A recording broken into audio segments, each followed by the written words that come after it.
This is Money Made Simple, the financial podcast that keeps it simple and gets to the point. Kia ora, and welcome back to part 2 of choosing a KiwiSaver provider. We're back for Money Made Simple by Simplicity. Welcome back. So part 1 of this episode, we've been talking about the first couple of things we think you should think about when choosing your KiwiSaver provider. And this episode, we are going to move on to discussing things number 3 and 4 that we think you should think about when choosing your KiwiSaver provider. The sort of really important things to consider when you're making a decision like this. Yeah. Let's start with number 3. So performance. Thinking about the performance of your provider. It's obviously really important, and it's it is the biggest reason why people switch according to kind of yearly FMA research. It's probably a really important thing to note, though, that past performance does not indicate future performance. Yes. So we hear this a lot, right? Yes, exactly. But I mean, in terms of over the long term, it might be just a good kind of indicator as to whether, you think that provider is going to or has performed over the long term, has a solid team, et cetera, et cetera. You probably want to look at the longest time period that you can because... Yeah, you shouldn't switch because of 1 month results. Or a year even, right? I mean, it really is the longest time period. You can actually look on a provider's website since inception. So that's what I would do if I was trying to look at long-term performance of a provider. Yeah. But worth caveating that doesn't necessarily mean that they're going to be great in the future.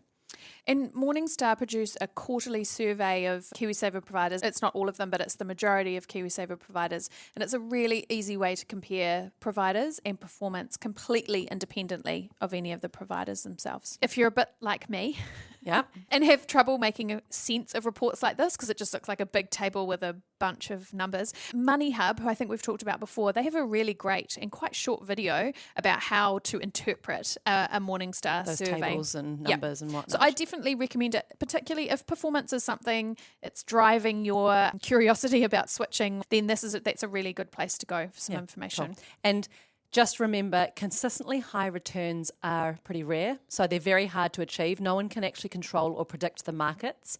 And I mean, if they're actively choosing, they can't necessarily make the right decision every time over the long term. We're all humans. We all make our own decisions, mistakes, good choices, bad choices. You just never know what's coming. But one thing you can control is how much you pay in fees. And that is a great segue into our next and final point in terms of choosing a provider.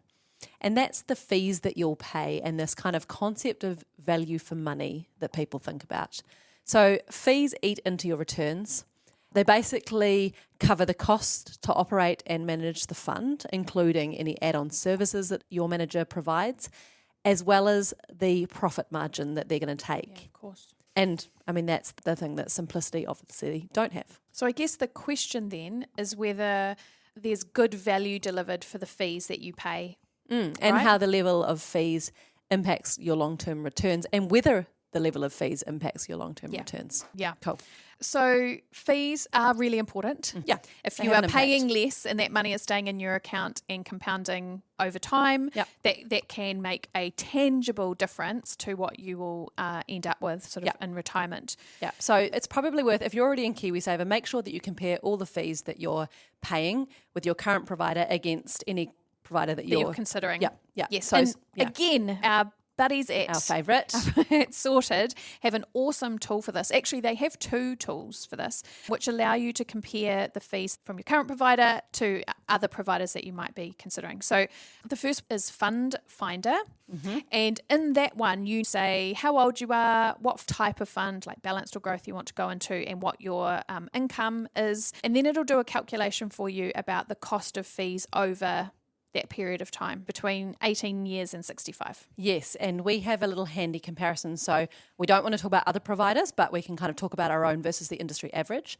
So with Simplicity's fees, and this is actually a little bit outdated because it was when our fees were back up at 0.31 and they're actually now 0.25. So we need to go off Sorted's assumptions and numbers and whatnot. So it would be even less now, but average fees over a lifetime for a Simplicity growth fund. Yep. So I've pretended that I'm 18.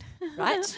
And I've got no money. I have got no money in my KiwiSaver yet. Yep. And I'm predicting that over my lifetime, I'm going to make about an average income of $70,000 a year. Okay. Similar to the New Zealand average. Yep. And I'm contributing 3%, and so is my employer over that period of time. So we're looking at fees paid between 18 years and 65. Cool. So your working life. So the fees at 0.31%, which were Simplicity's fees last year, are around, I think, $12,452, around, but exactly, over that 18 to 65-year-old period.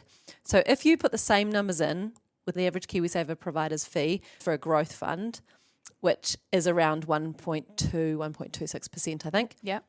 The average total amount of fees you pay over that same time period with the same numbers plugged in is, drumroll please, $55,045. Whoa. So over $40,000 more. yeah.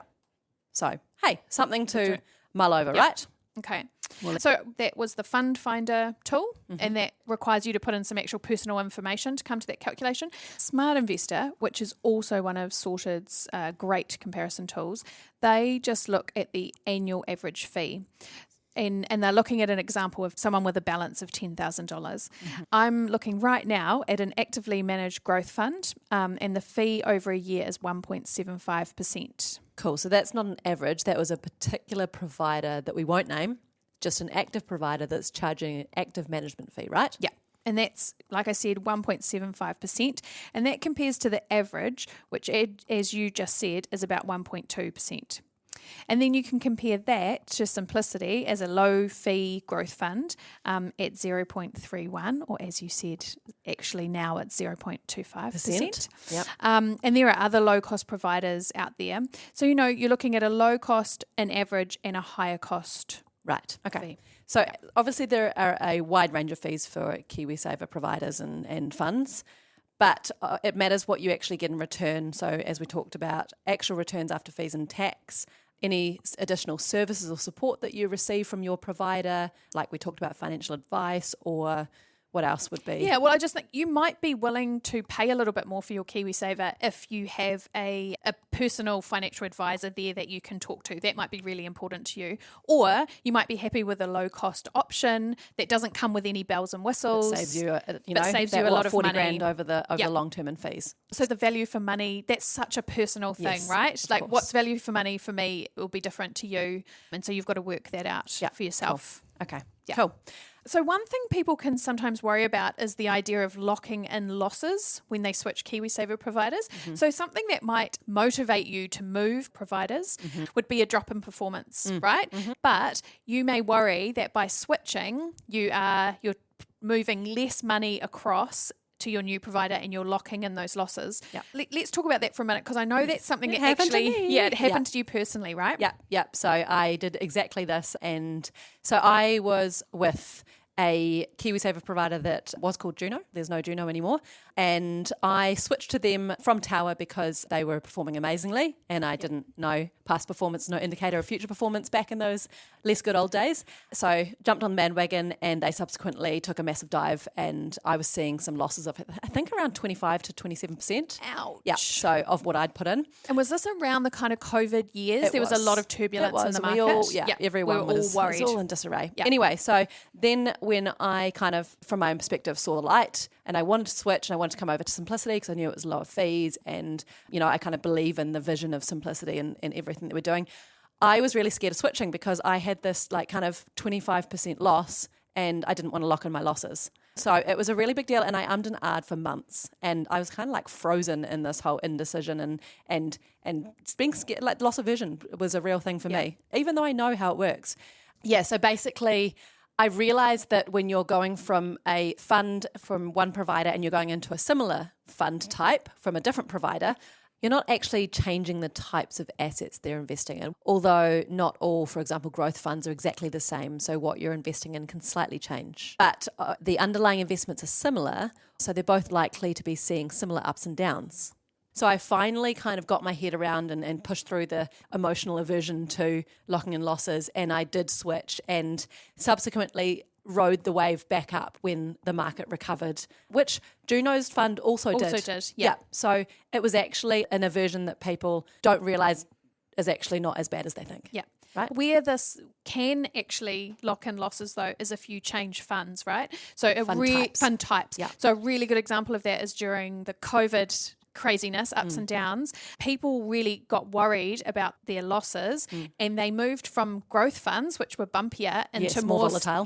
Into more stable conservative funds. Yeah. Which I understand the thinking there, but then what happened is when the markets recovered, the growth funds took off again and grew hugely, and they had the recovery, right? They had their money in the conservative fund, which just quietly sort of continued doing what it was doing, and that they had locked in their losses at that point. They didn't get the up. No. So I was lucky to upswing. understand and move from a growth fund from my previous provider into a growth fund. Saw that kind of upswing when it came. But yeah, loss aversion is a big thing, and I think we've talked about it a few times, and we'll probably talk about it again. Cool. So switching. Yeah, let's do it. Now you've thought about all these things, let's switch. What are the options when you switch? Well, like we said, there are different KiwiSaver providers, from the big banks who have been doing this since the very beginning to sort of investment management companies, right through to very sort of small but growing boutique KiwiSaver providers. Yep. So you've got plenty of options. Yes, you should do your own research. Absolutely. All we've done is given you some things to think about, but we definitely encourage you to go and do your own research. Yeah. So evaluate your options and try and make an informed decision. So you might want to seek advice if you're not sure, or your situation is a little bit complicated. Yep. There are some great independent sources of information if you don't, have the budget or the need to actually talk to someone. We'll put these in the show notes, but Sorted, Money Hub, Money King. And on the note of Sorted, the Sorted Fund Finder is one of our favourites. So yeah, should probably get a special mention there. But as you said, they are independent sources of information. Yeah, so they're not going to try and sell you their own thing. They're not representing any of the providers. They are giving really sort of honest comparisons. Yeah. So, I mean, we've talked about doing the switch, but how hard is switching? Yeah. Well, as I said at the beginning, it's easy peasy. And I think people probably often, unless you've done it, once you've done it, you realise, but if you've been with the same provider a long time, it might seem like a really big deal, but actually it's not. Most of the time you can do it online, and it will literally take Five up to 5 minutes at the most. Yeah. What you need to do is go straight to the provider you want to move to. So go to the new provider, their website. Yep, fill in whatever join form that they have. You will need a bit of information. You'll need proof of address. You'll need your IRD number, and you'll need some form of ID, right? A photo of your driver's license or passport. Yeah. And then really the new provider does the rest. You don't have to contact your old provider. You don't have to close any accounts. You just initiate the switch, and then your new provider will do the rest. And once that transfer has been processed by your new provider, your KiwiSaver contributions will automatically be sent to that provider. But just a note, this can take up to 10 working days. Yeah, there is a bit going on in the background because the IRD needs to be contacted, and then they will update your details, and your contributions will start going to the new provider. So you 5 minutes, couple of weeks of the complex stuff that you don't have to worry about. And then ta-da! Yeah, magic. You've done it. Cool. Okay, so let's wrap it up there. So key things to think about when you're considering switching your KiwiSaver providers. So we gave 4 things. Yep. And those are? The first one was what matters to you, what's important, and that's around your investment strategy and ethical investing and things. Cool. Communications from your provider, whether they're good at it, how you can get in touch with them. Number 3 was performance. Yep. So with the caveat that you can not predict future performance based on past, but it is an important thing to consider and compare. For most people. Yep. And then also your fees and the value for money that you get out of your provider. Yep. Cool. And that, as I said, that is not an exhaustive list. There are other things that you might want to think about, but it's a really good place to start. Yep. And of course, check out the show notes for those resources that we mentioned around independent information to help you choose. Yeah. For sure. Hopefully we have helped you on your way to either staying right where you are because you're perfectly happy, or considering switching to a provider that suits you better. Cool. Yep. So what is coming up next time? Well, actually, that's you, young Yes, lady, it is. because you've had a chat with another interesting lady. So I am going to be talking to Sarah from the One Up project, so Sarah Kelsey. and talking about something that she's currently embarking on, which is the digital nomad life. So working remote and kind of earning money, but being overseas in these beautiful exotic locations, which is super cool. So she kind of explains what's involved. I'm envious already. I know, so envious. And you'll see that coming up in the conversation. So can't wait to hear. So thanks for tuning in to these 2 episodes, part 1 and part 2 of Choosing the Right KiwiSaver Provider. Please, if you are enjoying the podcast, we'd love you to rate and or subscribe. Yes, please. To Money Made Simple. Really helps us kind of get the word out more, and we will catch you next time. Thanks, everyone. See ya. Bye-da-da.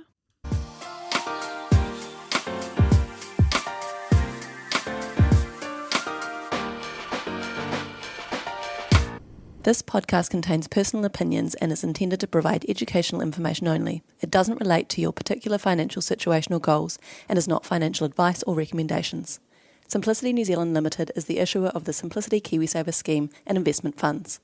For product disclosure statements, please visit Simplicity's website, simplicity.kiwi.